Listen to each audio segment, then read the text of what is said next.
Hello and welcome to Using APA Style. We're going to talk about how to use the APA style to format your references and also citations. I'm Dr. Ben Phillips from the School of Education at Union University. We'll look first at some sample references. This would be one of the entries on your reference list at the very end of the paper. I've made up just two examples for illustration purposes. The first one is going to be how to properly list the reference for a book. What I have here is a book from two leadership theorists. Hershey and Blanchard are credited with the idea of situational leadership. And so as an example only, if we were doing a book from Hershey and Blanchard, this is what the reference entry would look like on the reference list. You'll notice, for example, first of all, after we write the last name, we put a comma and then only the first letter of the first name. We only use initials for first names, and then if we knew a middle name, we would put that initial in as well. Also notice there's a comma after the P period.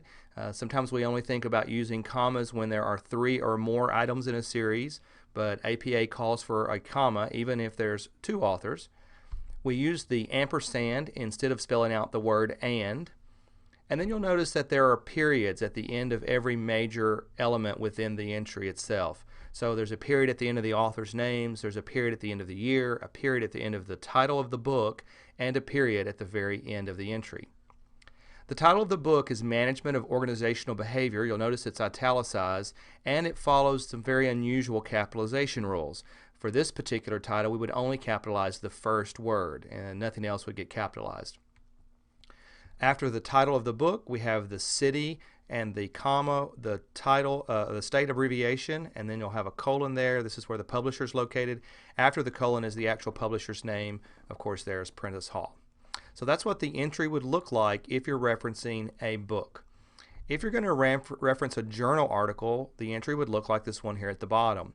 First of all, you'll notice the top line looks the exact same. So all of that is similar to the way a book is. The difference comes after you finish the year. So I have 1972, close parentheses, the period, and then the next element would be the title of the journal article. The title of the journal article follows this unusual capitalization as well. I still capitalize that first word. I would capitalize always any word after a colon, the first word after a colon, and then you would capitalize any word that's a proper noun and would be capitalized anyway. So in this case, like the word American. Other than that, none of those other words should be capitalized. After the period that ends the article title, then I list what is the title of the journal. So in this case, it's the Journal of Leadership Issues. It is italicized, the journal name is, and it follows your more traditional rules of capitalization. There's a comma after the journal, and then there is the volume number for that journal. You'll notice it also gets italicized. Another comma, and then it has the page numbers at the very end, and then followed with a period. The page numbers are not italicized. The page numbers also do not have the word page in front of them. We don't put a abbreviation like a P or a PG. It's simply the numbers, 125 through 132. So in your reference list, if you have a book you want to reference, use the pattern that's listed there at the top, and if you have a journal article, you would follow the pattern there at the bottom. Now let's talk about citing our sources. Of course, we use APA formatting to cite sources in order to avoid plagiarism. We want to give credit where it is due to the author. There's two types of plagiarism. You can plagiarize an author's words, or you can plagiarize an author's thoughts. And we want to make sure we don't plagiarize in either way. In order to avoid plagiarism, we must cite our sources correctly. I'm going to show you 4 options for how you can cite your sources within your paper. First of all, back to the Hershey and Blanchard book, I have made up here, again just for illustration purposes, an exact quote. So directly from their book, they have this line. It says, for a situational leader to be effective, he must strike the perfect balance between selling and telling. And let's say that as the writer of my paper, I really like that line exactly as it's written. I don't feel like I can paraphrase that or word it any other way because it might lose some of its meaning or power. So I love the exact wording of the line. By the way, we would only use our direct quotes in our paper very sparingly. It's really when you find that exact wording and the wording is just golden, you have to use it. In that case, you do want to use a direct quote. Every other time you want to try to summarize or paraphrase an author's ideas, put them in your own words. But let's say we want to use that exactly as it's written. Well, of course, I cannot use those exact words without giving credit to the author. And so here's one way of putting that in my paper. I could say, according to Hershey and Blanchard, where I'm actually writing the author's names in the text of my sentence.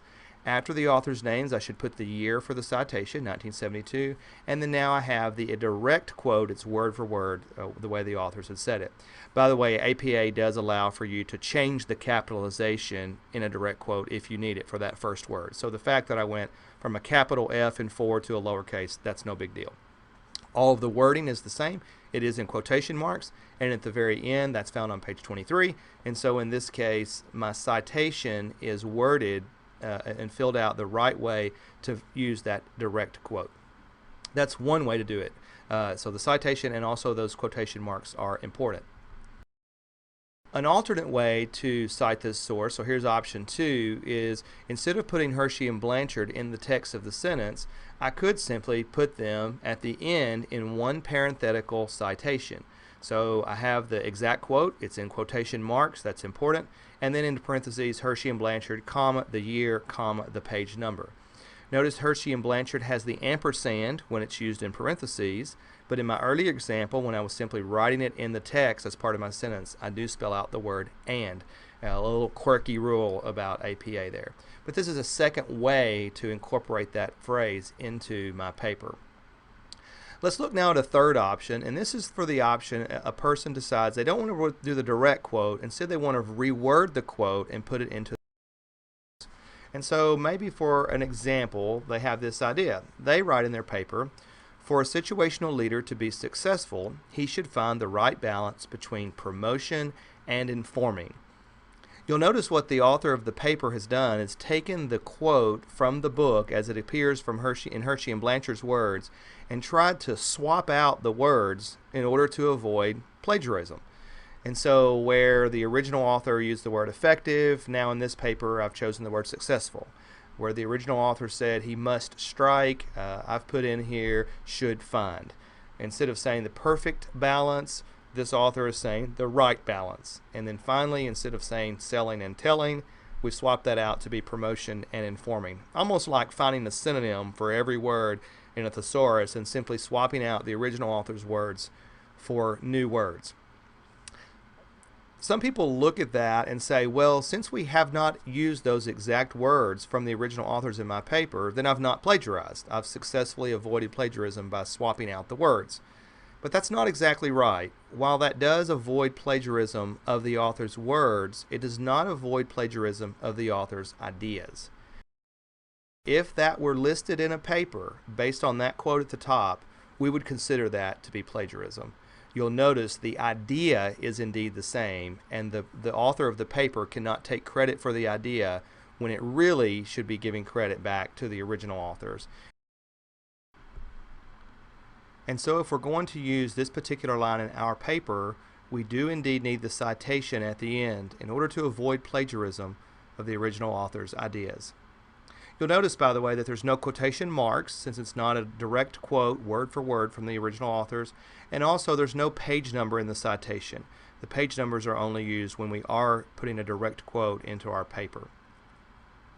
This is not exactly the best way for us to write papers. As a matter of fact, we really expect our graduate students to write in a more sophisticated manner than simply swapping out words, like looking them up in the thesaurus.